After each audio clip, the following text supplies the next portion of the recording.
Hey guys, welcome back to the channel. Our first story is titled, My Parents Forced Me to Choose Between My Career and Family. I grew up in a small Midwestern town, the kind of place where everyone knows everyone else's business. My parents, two high school sweethearts that had been born and raised in my hometown, owned the local hardware store that had been in our family for generations. It was a staple of the community, the place where people went not just for tools and supplies, but for gossip and neighborly chats. From a young age, it was assumed that I would take over the family business one day. My parents never explicitly said it, but it was always there, an unspoken expectation hanging in the air. Whenever I helped out at the store after school or on weekends, my dad would beam with pride and say things like, "One day, all this will be yours, son." But I had different dreams. I loved science, especially biology. My high school biology teacher recognized my passion and encouraged me to pursue it. She helped me apply for scholarships and introduced me to summer research programs. Thanks to her guidance, I was accepted into a prestigious university on the East Coast with a full scholarship to study molecular biology. When I told my parents about my acceptance, their reactions were mixed. My mom hugged me tightly, tears of pride in her eyes. "Oh, honey, that's wonderful. We're so proud of you." My dad, on the other hand, forced a smile that didn't quite reach his eyes.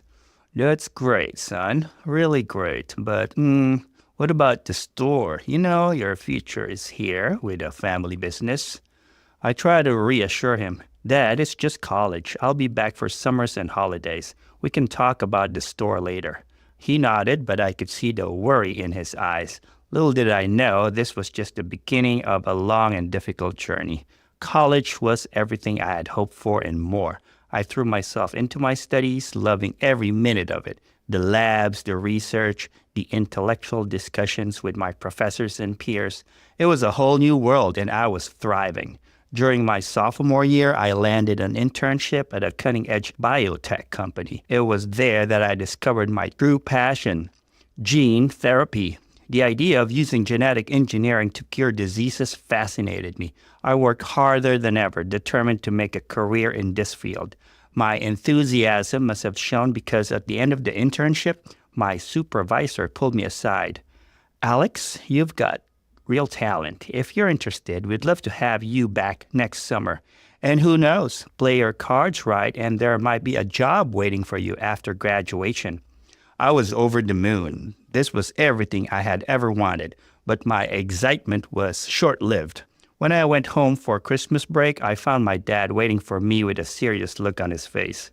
"Son, we need to talk about your future," he said, gesturing me to sit down at the kitchen table. I felt a knot forming in my stomach. I knew this conversation was coming, but I had hoped to avoid it a little longer. "Alex," my dad began, his voice grave, "I know you're enjoying college and all, but it's time to start thinking about real life. The store needs you. Your mom and I aren't getting any younger, and we need to start planning for the transition." I took a deep breath. "Dad, I appreciate everything you and Mom had done for me, but I don't think the store is my future. I've found something I'm really passionate about." "Passionate?" my dad interrupted, his voice rising. "Alex, passion doesn't pay the bills. The store has been in our family for 4 generations. It's put food on our table, clothes on your back, and now you're just going to turn your back on all that?" "I'm not turning my back on anything," I protested. "I'm just pursuing a different path, one that I'm good at and that I love." My mom, who had been quietly listening, tried to mediate. "Hey, maybe we should listen to what Alex has to say. He's always been a smart boy." But my dad wasn't having it. "Smart? Sure, but smart doesn't mean throwing away your heritage. Alex, this isn't just about you. It's about our family, our legacy. You have a responsibility here." The conversation went downhill from there. My dad accused me of being selfish, of abandoning my family. I tried to explain my dreams, my passions for science, but he wouldn't listen. In the end, he delivered an ultimatum. "Either you commit to taking over the store after graduation, or you're on your own. No more financial support, no more family backing. Your choice. I left the house that night, my head spinning. How could my own father ask me to give up my dreams? How could he not see how important this was to me? The rest of my break was tense. My mom tried to play peacemaker, but the rift between my dad and me seemed insurmountable. When I returned to college, it was with a heavy heart and an uncertain future. Over the next few months, I threw myself into my studies with renewed vigor. If I was going to choose this path, I was going to make damn sure I succeeded. I worked harder than ever, earning top grades and glowing recommendations from my professors. But this strain was taking its toll. I lost weight. I had trouble sleeping. My friends noticed and tried to help. But how could I explain that my own family had essentially disowned me for pursuing my dreams? As the end of my junior year approached, I received an email from the biotech company where I had interned. They were offering me a paid summer internship with a strong possibility of a full-time position after graduation. It was an incredible opportunity, one that could launch my career in gene therapy. With shaking hands, I called home. My mom answered, and I could hear the hope in her voice. "Alex, honey, it's so good to hear from you. How are you?" "I'm okay, Mom," I said, trying to keep my voice steady. "Is Dad there? I need to talk to both of you." There was a pause, then I heard my dad's gruff voice. "What is it, son?" I took a deep breath and told them about the internship offer. I explained how important this opportunity was, how it could set me up for the career I'd always dreamed of. The silence on the other end on the line was deafening. Finally, my dad spoke. "So, you've made your choice then?" "Dad, please," I pleaded. "This doesn't have to be a choice. I can still come home, still help out at the store when I can. But this is my future, my chance to make a difference in the world." "Make a difference?" My dad scoffed. "And what we do here isn't making a difference? Keeping this town running, providing for our community? That's not important enough for you?" "Of course it's important," I said, feeling frustrated. "But it's not what I want to do with my life. Can you understand that?" "What I understand," my dad said, his voice cold, "is that you're choosing to abandon your family, your responsibilities. If that's your decision, then you're on your own. Don't expect any more support from us." "That's a little far," I heard my mom protest in the background, but my dad cut her off. "No, he's made his choice. He wants to be on his own, then he can be on his own." The line went dead. I sat there, staring at my phone, feeling like my world had just collapsed around me. The next few weeks were a blur. I accepted the internship offer, arranged for summer housing, and tried to figure out how I was going to pay for my senior year without my parents' support. It was overwhelming, but I was determined to make it work. My friends rallied around me. My roommate, who I'd shared a major and classes with for the past year at that point, offered to let me crash on his couch if I couldn't afford housing. My study group helped me find part-time jobs and apply for additional scholarships. Their support meant everything to me, but it couldn't fill the hole left by my family's rejection. The summer internship was everything I had hoped for and more. I was working on cutting-edge research, learning from brilliant scientists, and making connections that could shape my entire career. But every success was bittersweet, tainted by the knowledge that I couldn't share it with my family. I tried calling home a few times, but my dad refused to speak to me. My mom would talk, her voice filled with a mixture of pride and sadness, but our conversations were strained.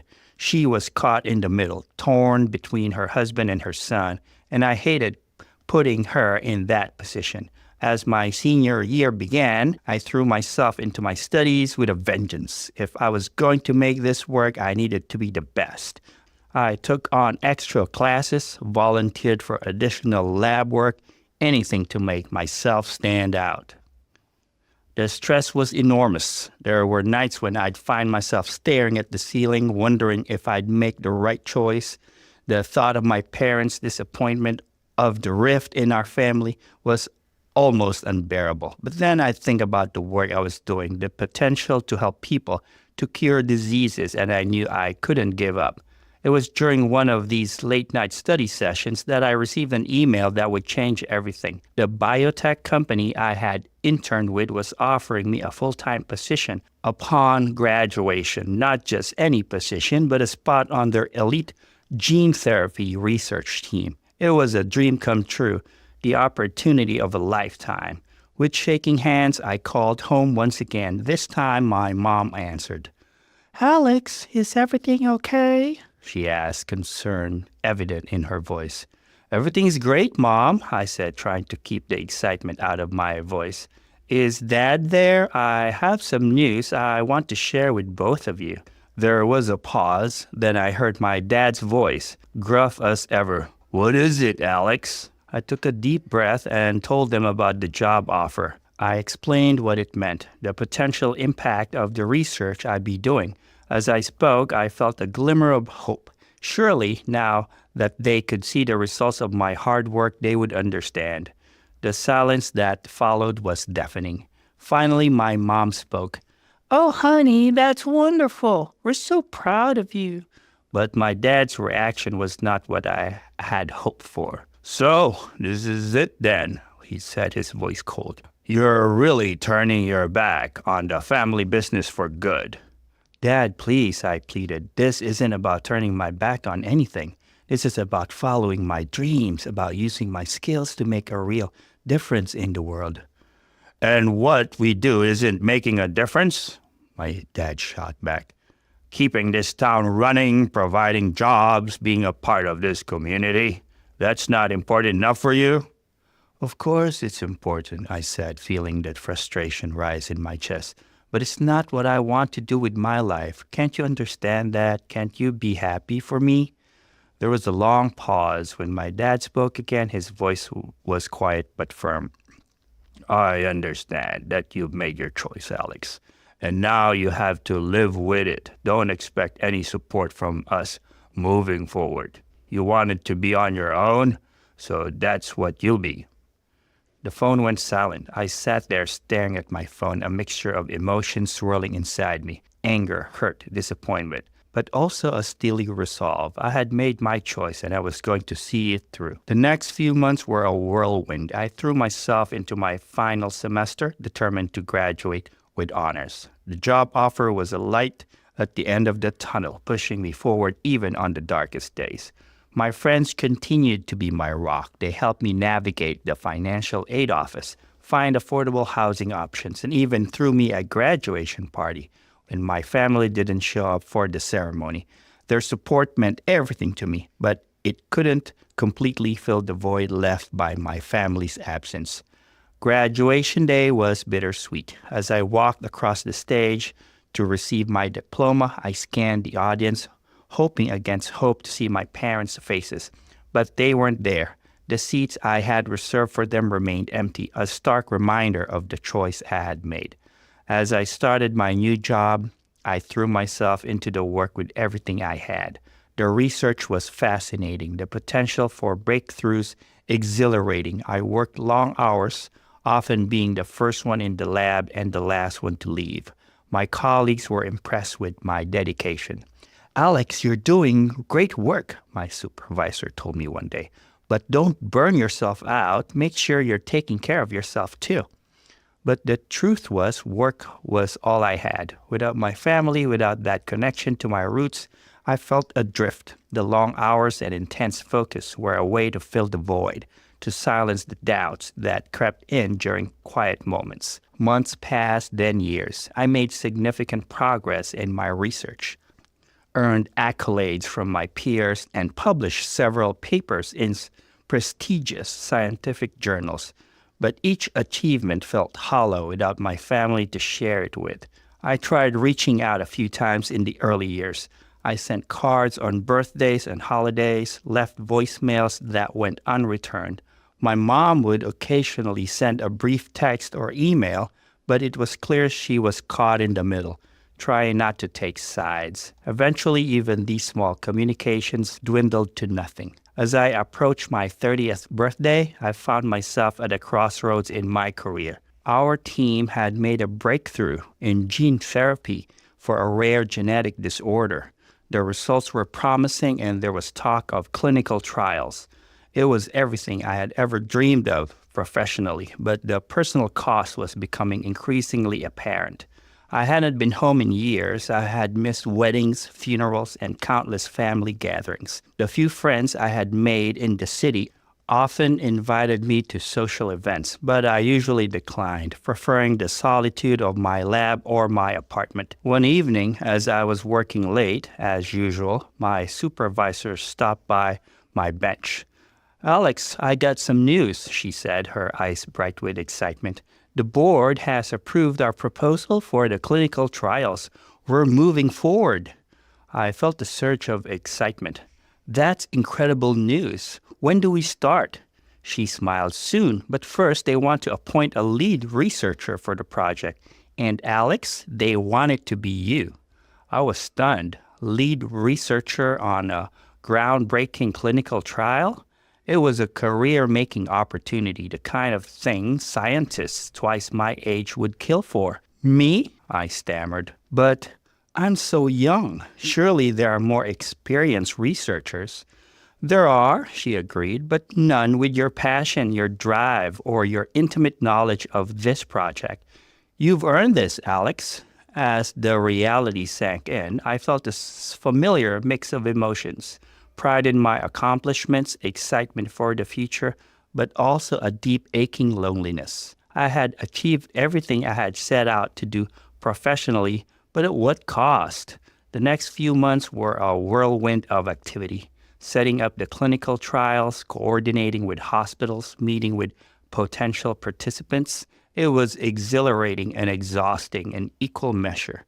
I worked harder than ever, pushing myself to the limit. The first results started coming in, and they were better than we could have hoped. The gene therapy was showing remarkable efficacy in treating the disorder. I should have felt elated. This was everything I had worked for, everything I had sacrificed for. But as I stared at the data recorded neatly on the screen, all I felt was a profound sense of emptiness. I realized that success, no matter how great, couldn't fill the void left by my estrangement from my family. I had achieved my professional dreams, but at the cost of the relationships that once defined me. I thought about calling home, sharing this news with my parents, but as I reached for my phone, I hesitated.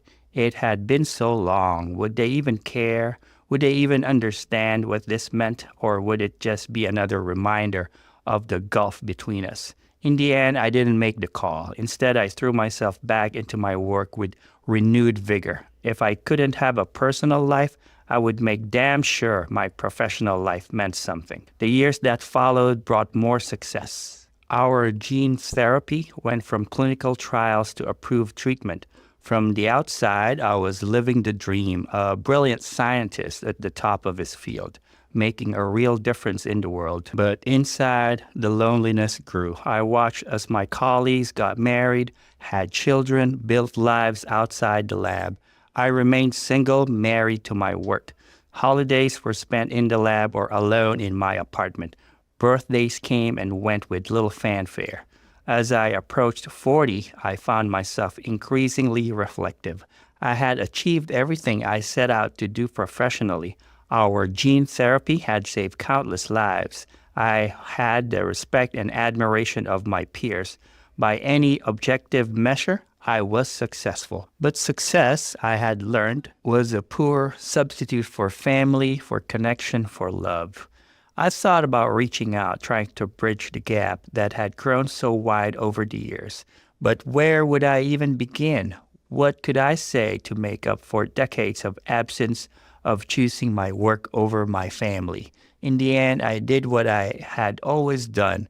I turned back to my work.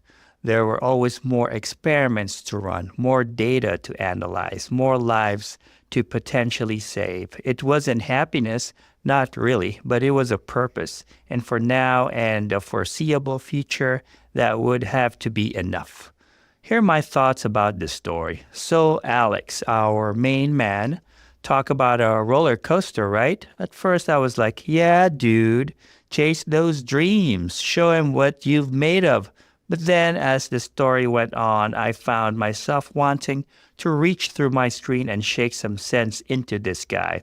Don't get me wrong, I get it. We've all had those moments where we feel like we've got to prove ourselves, especially to our parents.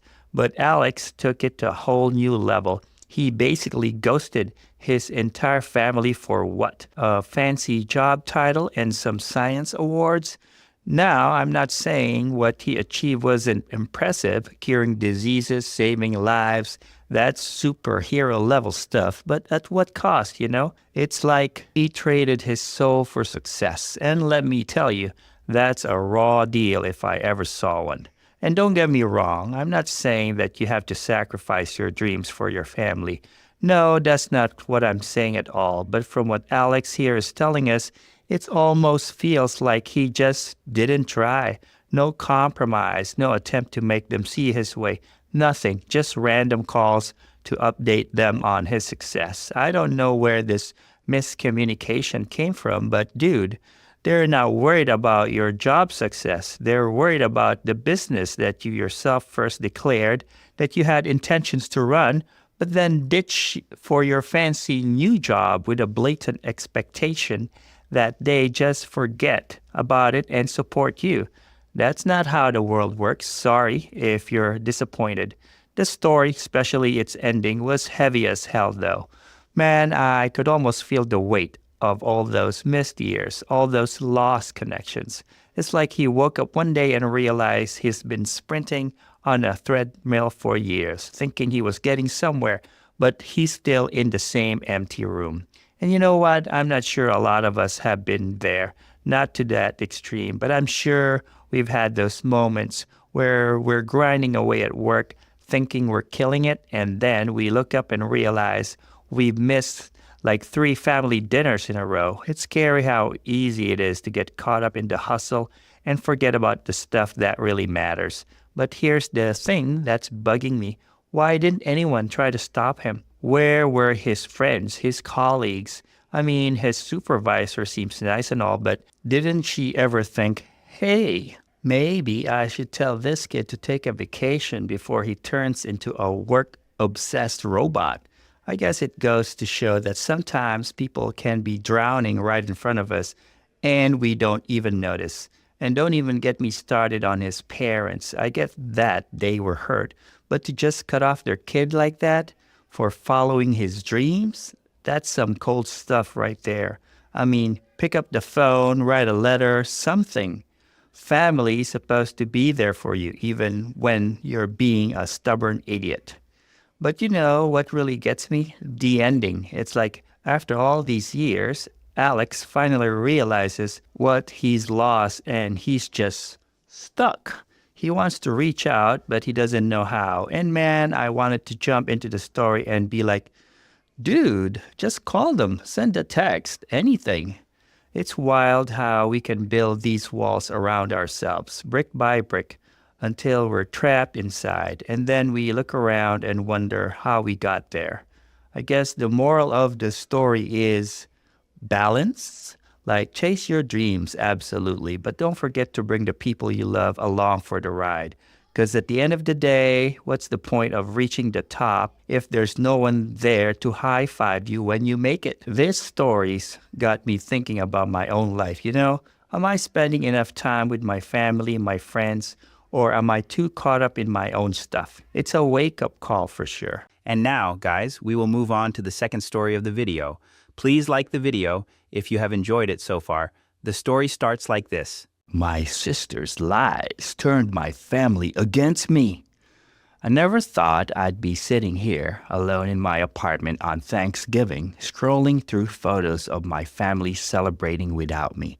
But that's exactly where I find myself, all thanks to my sister's web of lies that destroyed my relationship with our parents and extended family. My name is Sophie, and up until last year, I was a normal 28-year-old woman with a close-knit family. I have an older sister, Madison, who's 32. Growing up, Madison and I We're never super close, but we got along well enough. She was always the more outgoing, popular sister while I was more introverted and focused on my studies. Our parents doted on Madison, impressed by her charm and social success, but they loved us both. Things started to go downhill about 18 months ago when Madison went through a nasty divorce from her husband of 5 years, Mark. I never particularly liked Mark. He seemed arrogant and condescending, but I kept my opinions to myself for Madison's sake. When she announced they were splitting up, I tried my best to be supportive. "I'm so sorry you're going through this, Maddie," I said when she called me crying one night. "Do you want to talk about what happened?" Madison sniffled.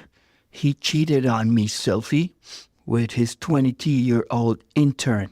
Can you believe it? After everything I've done for him." My heart broke for my sister. "That's awful, Maddie. What a jerk. You deserve so much better." "I know," she said. "I just feel so betrayed, and now I have to start all over again at 32. It's not fair." I did my best to console her, offering to help in any way I could. Our parents were also extremely supportive, letting Madison move back in with them temporarily while she got back on her feet. At first, everything seemed fine. Madison was upset, of course, but she was handling the divorce as well as could be expected. She started therapy and threw herself into work. Our parents bent over backwards to help her, cooking her favorite meals and listening to her vent for hours. But then things took a strange turn.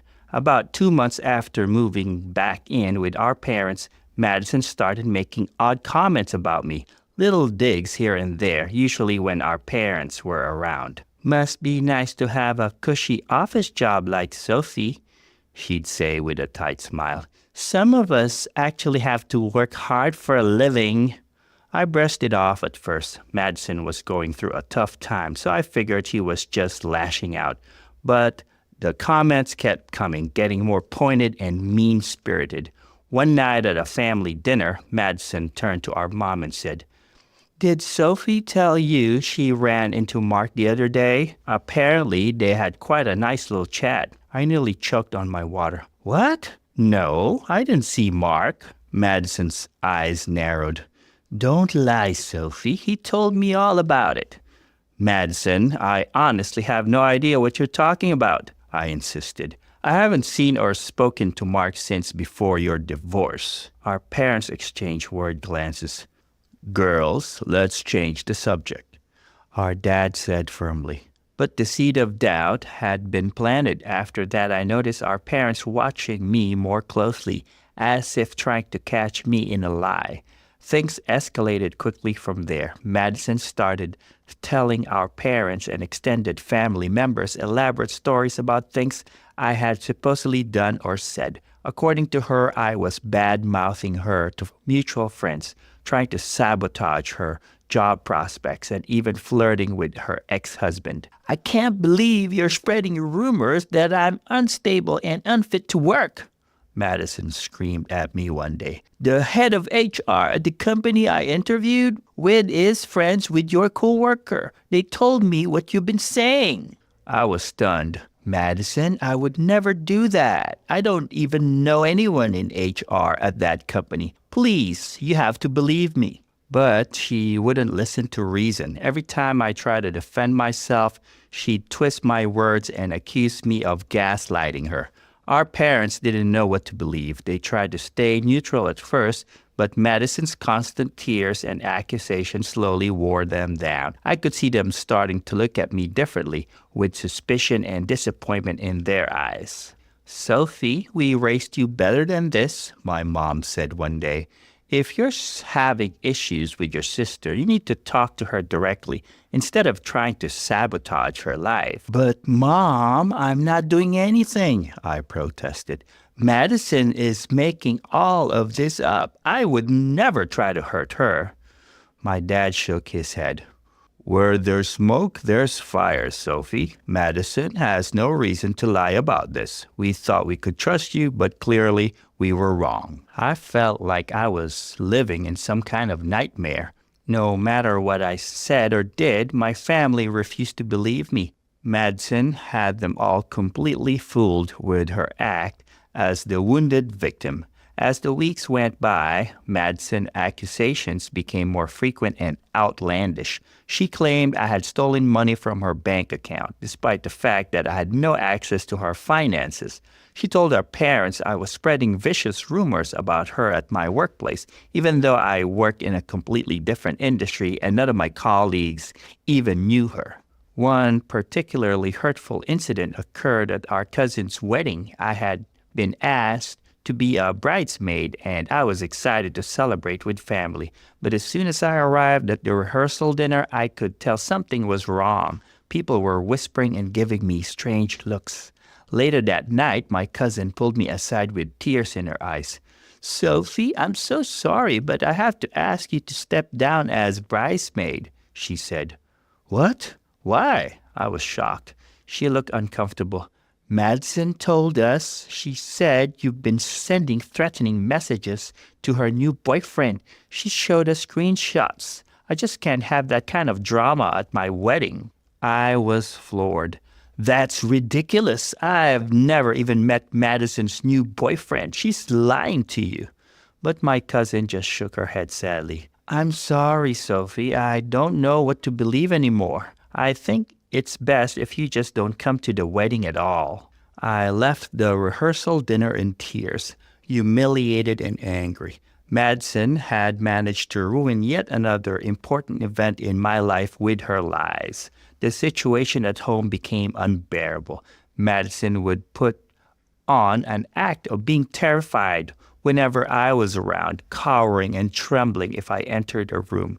She'd make a big show of checking the locks on her bedroom door, implying that she didn't feel safe with me in the house. One night, I overheard her on the phone with our aunt, spinning some tale about how I had followed her to the grocery store and menacingly stalked her through the aisles. I was furious. I had been at work all day and hadn't been anywhere near the grocery store. I confronted her after she hung up. "Madison, this has to stop. Why are you lying about me like this?" She put on an innocent expression. "I'm not lying about anything, Sophie. I'm just telling people the truth about what you've been doing. If you can't handle the consequences of your actions, that's not my problem." I was at a loss. How could I prove I wasn't doing things I'd never done in the first place? The final straw came when Madison took her lies to social media. She made a long, dramatic post about being the victim of, quote, family abuse, unquote, and needing support during this difficult time. While she didn't name me directly, it was clear to anyone who knew us who she was talking about. My phone blew up with messages from friends and extended family, some offering Madison support, others demanding to know how I could do such terrible things to my own sister. It was overwhelming and humiliating.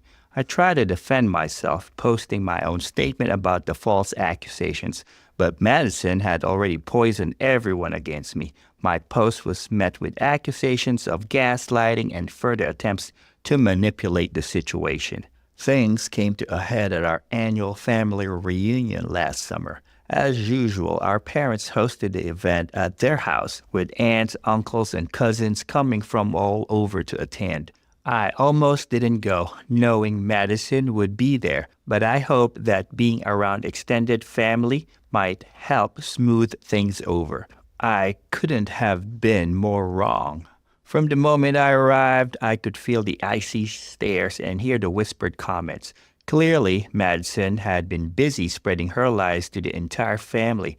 My favorite aunt, who I'd always been close with, wouldn't even look me in the eye. I tried my best to act normal, making small talk and helping set up for the barbecue, but everywhere I turned, I was met with cold shoulders and dirty looks. Finally, I cornered my cousin I'd known since forever, who I'd always considered a close friend.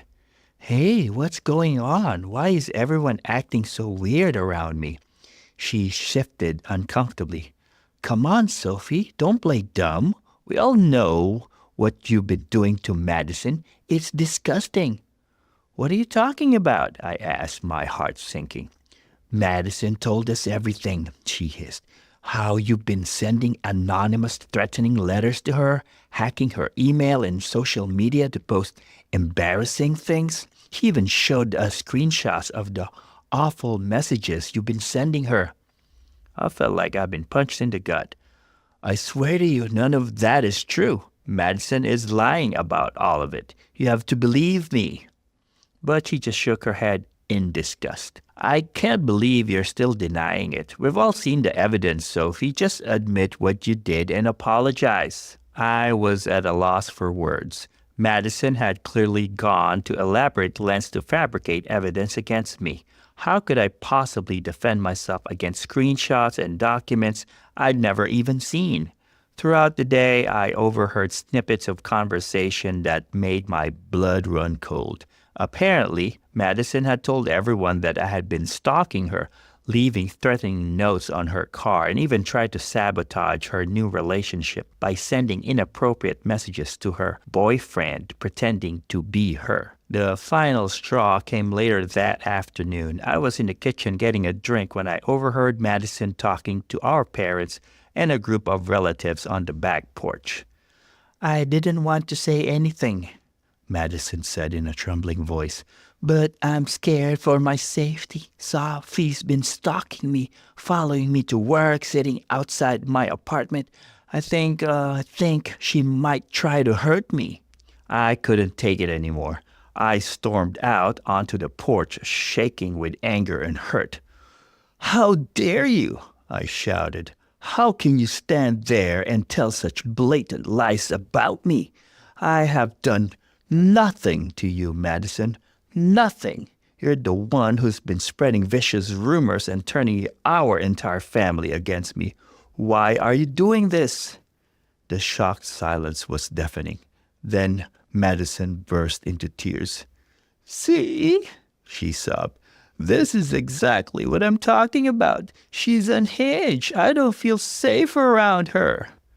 To my horror, our dad stepped protectively in front of Madison. I think you should leave, Sophie, he said coldly. You're upsetting your sister and ruining the reunion for everyone.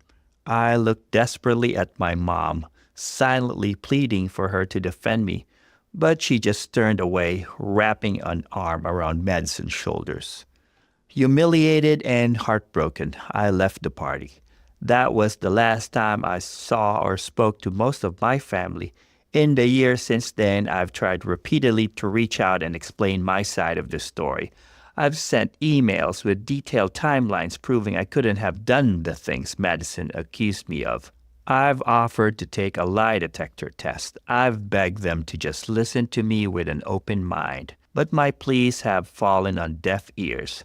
My parents made it clear they believe Madison and want nothing to do with me unless I, quote, admit my wrongdoing and get help, unquote. The few times I've run into extended family members in public, they act like I don't exist. Meanwhile, Madison has been playing the role of the forgiving victim. She tells anyone who'll listen that she's worried about her poor troubled sister and just wants me to get the help I need. It makes me sick. The depth of Madison's deception became even clearer when I discovered she had been impersonating me online. She had created fake social media accounts in my name, using them to send harassing messages to her friends and even to herself. When I tried to report these fake accounts, I was accused of trying to cover my tracks. Madison's lies even started to affect my professional life. Somehow, she got hold of my boss's email address and sent a message pretending to be a concerned citizen, claiming I was unstable and potentially dangerous. I was called into a meeting with HR and had to desperately defend myself against accusations I knew nothing about. Thankfully, my work performance spoke for itself, and my boss ultimately didn't believe the anonymous email. But the incident left me shaken and paranoid, wondering what Madison would do next. I've racked my brain trying to understand why Madison would do this to me. The best I can figure is that she was so hurt and angry after her divorce that she needed someone to lash out at. I was an easy target. the quiet, dependable sister who had a stable job and relationship. By painting me as the villain, she could garner sympathy and attention from our family, and once the lie took hold, she had to keep doubling down on it. The past year has been the hardest of my life. I've struggled with depression and anxiety, feeling betrayed by the people I loved most. I've second-guessed every interaction, wondering if I somehow did something to deserve this treatment. There have been many dark days where I've felt utterly alone. But slowly, I'm starting to rebuild my life. My boyfriend has been my rock through all of this. He never doubted me for a second and has supported me unconditionally. Your family is crazy if they can't see what an amazing person you are, he told me. You don't need that toxicity in your life. We'll create our own family. I'm so grateful for my small circle of close friends who have stood by me. They've listened to me cry and rant for hours, brought me food when I was too depressed to cook, and reminded me that I'm not crazy. My best friend was particularly blunt. Sophie, your sister is a manipulative psycho, and your parents are idiots for believing her. You're better off without them if this is how they treat you. It hurt to hear at first, but deep down I knew she was right. As painful as it's been, I've had to accept that I may never have a relationship with my family again. I can't keep subjecting myself to their suspicion and judgment. I have to protect my mental health and surround myself with people who actually trust and value me. I've thrown myself into my work as a distraction, earning a big promotion in the process. I've also started volunteering at an animal shelter, which has been incredibly healing. There's something so pure about the unconditional love of a dog or cat. They don't care about family drama or lies. They just want to be loved. I've also started seeing a therapist to work through my trust issues and learn healthier relationship skills. My therapist has been helping me process my grief and anger in productive ways. In one particularly breakthrough session, she had me write letters to each of my family members, not to send, but just to express my feelings. Writing those letters was cathartic. I was able to say all the things I wish I could tell them in person. My therapist is helping me work towards forgiveness, not for their sake, but for my own healing. Forgiveness doesn't mean excusing their behavior or letting them back into your life, she explained. It means releasing the anger so it doesn't consume you. Your family's actions say everything about them and nothing about your worth. It's a hard lesson to internalize, but I'm working on it every day. I'm learning to define my worth based on my own values and actions, not on my family's approval. I still have moments of weakness when I'm tempted to reach out to them again, to try one more time to make them see reason. The holidays are especially hard, but I know it would only lead to more pain and rejection. Instead, I'm focusing on creating new traditions with the family I've chosen. This year, my boyfriend and I are hosting a, quote, Friendsgiving, unquote, for others who are estranged from their families or just don't have anywhere else to go. We're going to stuff ourselves with turkey, play board games, and celebrate the bonds of friendship. I've also started a support group for other people who've been falsely accused by family members. Hearing their stories makes me realize I'm not alone. So many people have gone through similar ordeals with manipulative siblings or parents. We're able to offer each other understanding and advice that most people just can't relate to. Another member of the group summed it up perfectly. Blood doesn't always mean loyalty. Sometimes the family you choose is more real than the one you're born into. Those words have become my mantra as I navigate this new chapter of my life. Yes, I've lost my biological family, but I'm building a chosen family of friends who love and support me unconditionally. I'm creating a life filled with honesty, trust, and genuine connection. Some days are still really hard. I see happy families out together and feeling a pang of grief for what I've lost. I wonder if my nephews and nieces will grow up thinking I'm some kind of monster. I worry about my parents getting older and needing care. Will Madison step up, or will she somehow blame their declining health on me too? But I try not to dwell on those thoughts. I can't control Madison's lies or my family's choice to believe them. All I can control is my own actions and the people I choose to surround myself with. I'm not the same person I was before all this happened. In many ways, I'm stronger. I've been through hell and come out the other side. I know now that I can survive devastating betrayal and still find happiness. I've learned to trust my own truth, even when others doubt me. Do I wish things had turned out differently? Of course. In my darkest moments, I still fantasize about my family, realizing Madison's deception and begging for my forgiveness. But I'm not holding my breath for that Hollywood ending. Instead, I'm writing my own story, one where I'm the hero of my own life, not the villain in someone else's narrative. I'm building a future filled with love, honesty, and genuine connections.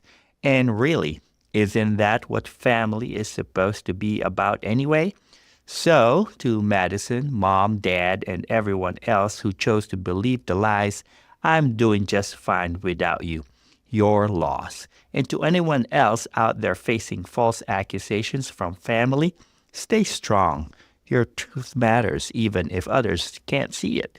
Build your own tribe of people who believe in you. Focus on living your best life. It's the greatest revenge. As for me, I'm looking forward to Friendsgiving next week. I've got a 20-pound turkey to cook, a house to clean, and a table to set for the family I've chosen. Life goes on, and I'm determined to make it a good one. Lies, betrayal, and toxic family members be damned. Here are my thoughts about this story. Holy crap, I've read some messed up family drama stories before, but this one takes the cake, frosting, and the whole damn bakery. Sophie's sister, Madison, she's not just playing checkers, she's playing 4D chess with people's lives and emotions, and she's winning, which is the most infuriating part. You know, as I was reading this, I kept waiting for that moment. You know, the one I mean, that satisfying twist where everyone realizes Madison's been lying and Sophie gets vindicated. But it never came, and that's what makes this story so raw and real. Life doesn't always give us those perfect movie moments where everything gets wrapped up in a neat bow. I gotta say, the part that really got me was the family reunion. Man, I felt that in my gut. Imagine showing up to what's supposed to be a fun family gathering, and instead you're walking to your own personal nightmare. It's like one of those anxiety dreams where everyone hates you, except you don't get to wake up from it. Sophie standing there trying to defend herself while everyone looks at her like she's crazy. That's some psychological horror movie stuff right there. And can we talk about Sophie's parents for a second? Because I have some words for them. I mean, come on, you raised both these girls and you can't tell when one of them is spinning a web of lies. I get that Madison seems to be some kind of master manipulator, but still, the fact that they didn't even try to hear Sophie out or question Madison's stories, that's a special kind of betrayal. You know what really strikes me about this whole situation? The power of lies. It's terrifying how easily Madison was able to destroy Sophie's life with nothing but words. No physical evidence, no real proof, just a bunch of made-up stories. And everyone just believed her. It really makes you think about how vulnerable we all are to this kind of manipulation.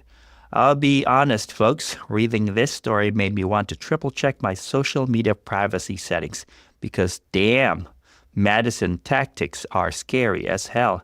The part about Sophie starting a support group for people falsely accused by family members, that hit hard. It's sad that something like that needs to exist, but I'm glad Sophie found a way to turn her pain to something positive.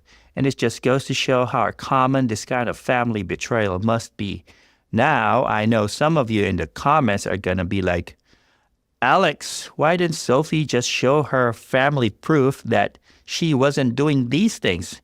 And I get it. I had the same thought at first, but then I realized, how do you prove you didn't do something? Especially when the person accusing you is fabricating evidence. It's a lose-lose situation. Here's my advice, though. Take it a step further. Take your damn sister to court. She deserves it. Get her for that defamation, for whatever other civil lawsuits you can levy against her. Collect those damages, because there is no world in which Madison isn't liable. I gotta give major props to Sophie's boyfriend, though. That is the kind of ride or die people you need in your life. When the whole world is against you, having just one or two people in your corner can make all the difference. You know what I really appreciate about Sophie's story? The way she's handling it. She's hurt, she's angry, and she has every right to be. But she's also working on herself, going to therapy, building a new life. She's not letting Madison's lies define her. That takes some serious strength. I'll tell you what, though, if I ever run into Madison on the street, I'm going to have some choice words for her. And by choice words, I mean I'll probably just glare at her really hard while thinking angry thoughts, because confrontation is scary and I'm a wimp. The way I was itching for Sophie to pull out that lawsuit the entire time, though, maybe I'm watching too many fancy legal shows. Anyways, guys, I hope you enjoyed the video. Please like and subscribe, and I'll see you again tomorrow.